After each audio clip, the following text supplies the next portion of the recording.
Good morning, this is Michelle D'Souza from Wiley Science Solutions. Today I'm going to present how to use KNOWITALL to solve challenging Raman and IR spectra.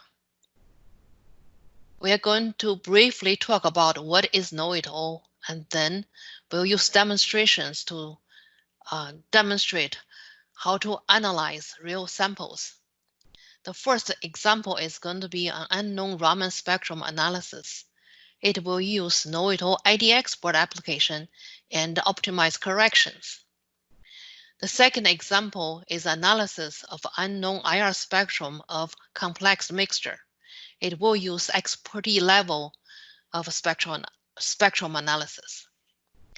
Wiley's KNOWITALL spectroscopy solutions include tools for spectral identification, search, data management, and more.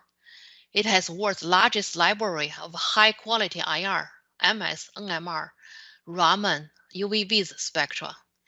This combination of powerful software with the largest spectral library is unparalleled.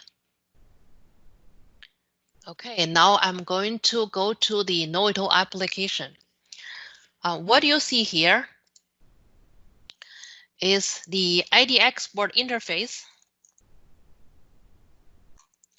And we are going to open the unknown Raman spectrum. Okay. An instrument vendor representative took a spectrum of mint candy with the Raman spectroscopy and asked us to identify it. We see that obviously from the preview, this spectrum have a baseline problem. It would challenge the computational software to analyze, to compare with the reference spectrum. So let's put it in. As we can see, the first component analysis result quickly came back, and it's glycerin. It's impossible that mint candy could contain this compound. The reasons being Raman spectrum from different instrument could differ. Depends on the Raman excitation laser wave length. Okay, so we enable Raman optimized correction, which when you use KNOWITALL is always default on. To perform another search, and the result quickly comes back.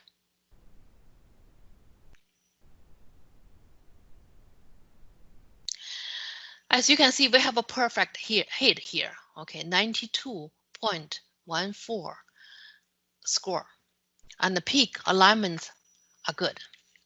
Let's take a look of what corrections being performed. So by click I, we'll see that the baseline of a query spectrum was corrected. And then we also corrected the reference spectrum. We did intensity justification, and the biggest correction comes from the Raman specific intensity distortion. Okay. Raman spectrum measured with different excitation laser wavelengths can have different peak intensities that, if not corrected on the instrument, lead to incompatibilities between the query and the reference spectra. All Wiley spectra are Raman corrected, but the particular instrument spectrum was not. Without this patented optimized corrections, the correct hit, which is our first hit, the sorbitol, would not come up as a viable possibility. Okay, now I'm going to move on to the second example. Let me perform a search. This is a text file spectrum, so I have to define what it is. As we can see from the preview, the baseline is bad, and also there's so much noise here. So we put it in ID export, and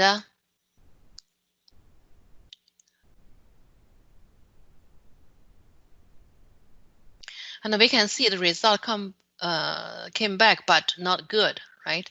Although HQI value is not bad, that's area under curve, but many peaks are not lined up. I am going to use another application directly to analyze, to do detailed analysis and much more controlled analysis of this spectrum. Okay, so that application is SearchIt. That's our good old KNOWITALL application. So let me load the spectrum again.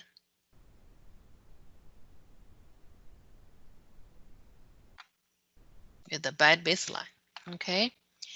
And let's exclude this bad baseline region and perform a search. And in this case, I'm doing a first derivative search. The advantage of using this method over other correlation is that it considers peak position instead of area under curve. So let's perform a search. Click here.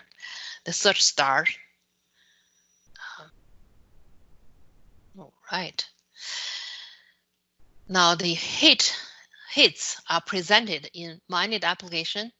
Since I'm using first derivative search, I do not just bet on the first and the top hits are my ideal hits. In this case, the first hit came back, but I'm not so sure, okay, because I do see some peaks, not the best alignment and doesn't cover the maximum amount of peaks. So I'm going to go down my hit list. Okay, when I move to the second one, which is a polyglycol, I found it's a more convincing result for me to use as a first, consider as a first component. Okay, so what I'm going to do, I'm going to copy the active spectrum, which is reference glycols, and then make it to be the component for mixture analysis. Okay, so what you do is you put to say I have a two component mixture. Now this checkbox appears and you just have to paste your known component into included component and perform the search again. Of this process, now we have our result. When you look at it, you can see that the peak alignment between red composite spectrum, which is made up of two different components now, polyglycol and polyacrylic acid, sodium salt, they match pretty good for my eyes. Okay, although the HQI score is only 72.21, but peak alignment is excellent.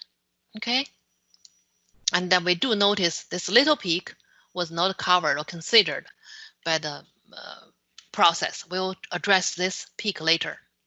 Okay, so this is one way to use computer technology to do second component lookup, which is polyacrylic acid, sodium salt.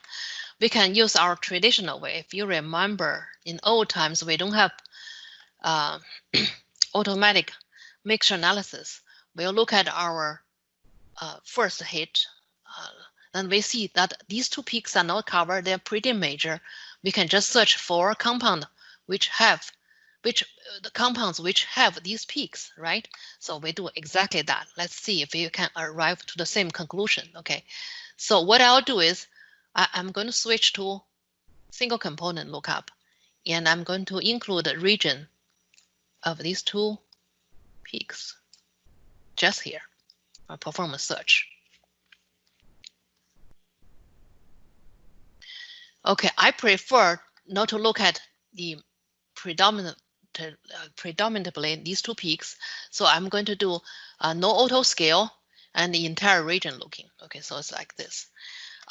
Again, this is first derivative method search. It really ignores the dominant peaks, only the focused peaks.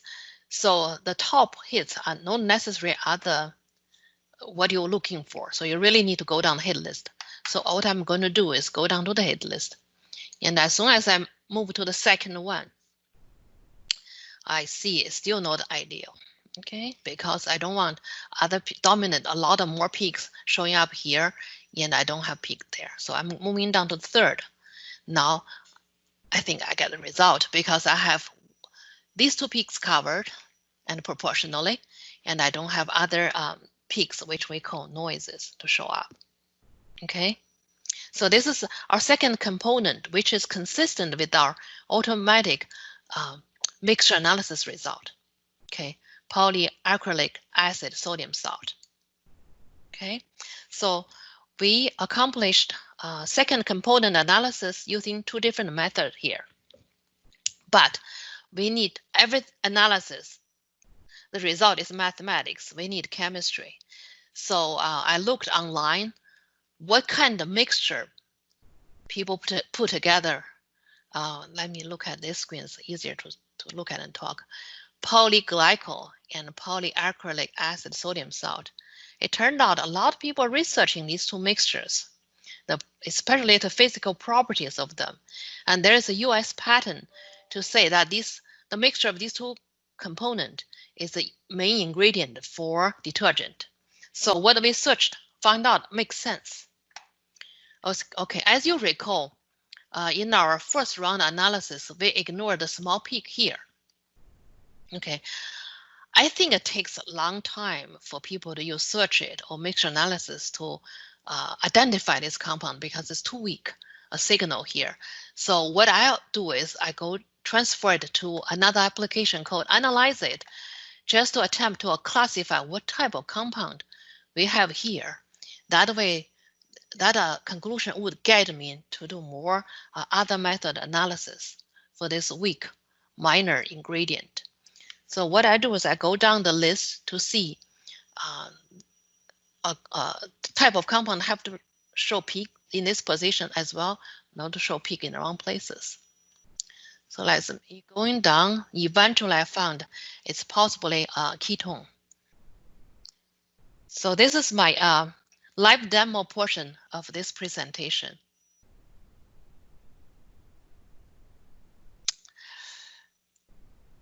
I wish to thank you for spending time with us today to review this presentation.